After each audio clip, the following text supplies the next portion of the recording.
for video 2 or part 2 of the faux suede flogger.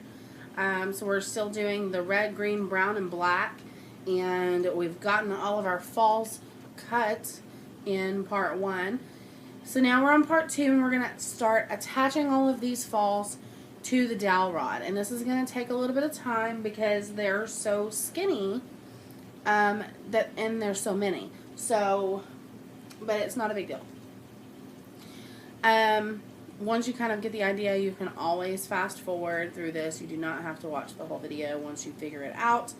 As soon as I get the falls attached, I will go ahead and stop the video, and I will start a new video for the next phase, so that if you just want to go on to the next video once you figured this out, you don't have to watch the whole entire thing to figure out if you are going to miss anything, or to find the next step. So the next step will be in the third part of this series on how to make a faux suede flogger.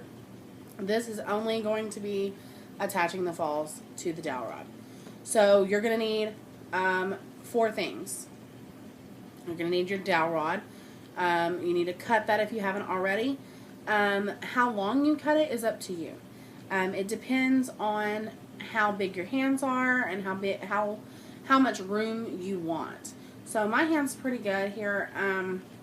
They're going to come in about 1 inch, so right there. So you just want room for your hand to fit in here and to have a good hold so that you can flog it. You don't want to be like holding it like this because it's a little bitty tiny dowel.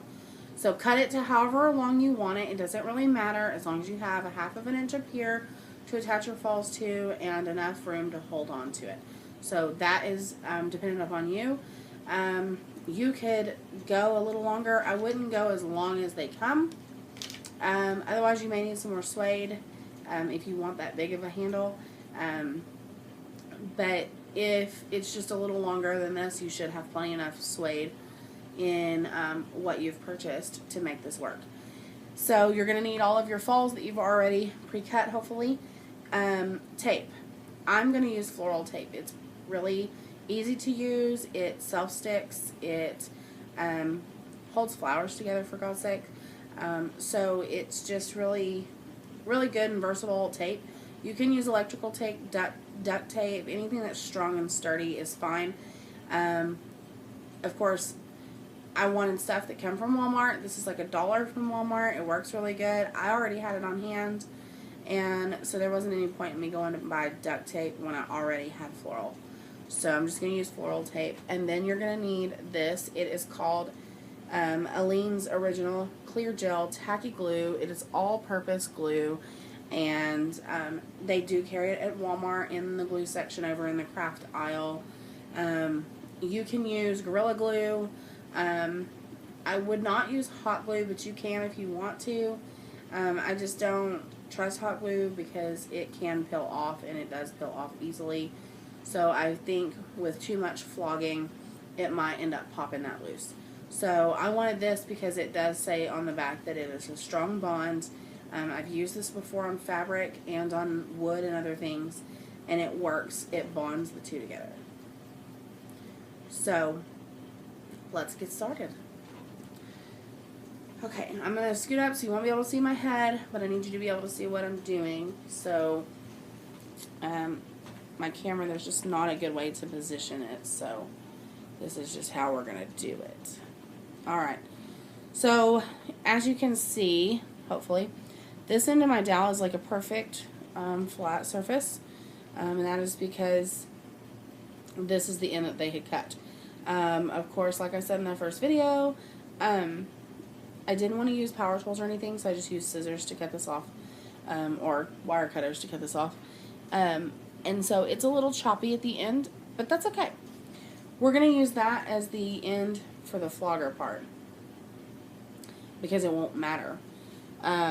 So what we're going to do is we're going to just start by putting a little bit. I'm going to see if I can't move this camera a little closer for you, just so that you can hopefully see what's going on here.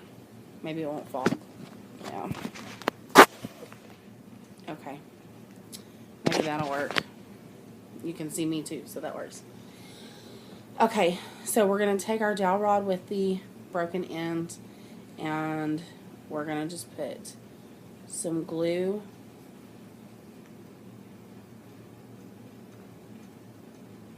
and you don't want like a ton of it, but I'm just going to put it all the way around so that it has time to get tacky.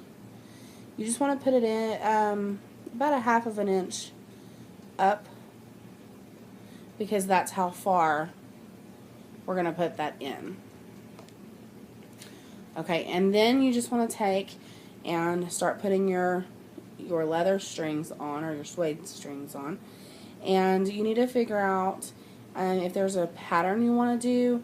If there's a pattern you want to do, then you might want to keep all of your colors separate, and I didn't think about doing that ahead of time, but I do want to do a pattern on mine because I want you to be able to see all of the colors. So I'm just going to pull these apart real quick, because I've already got my glue on there, and just separate them. I'm trying to do this one-handed, so bear with me.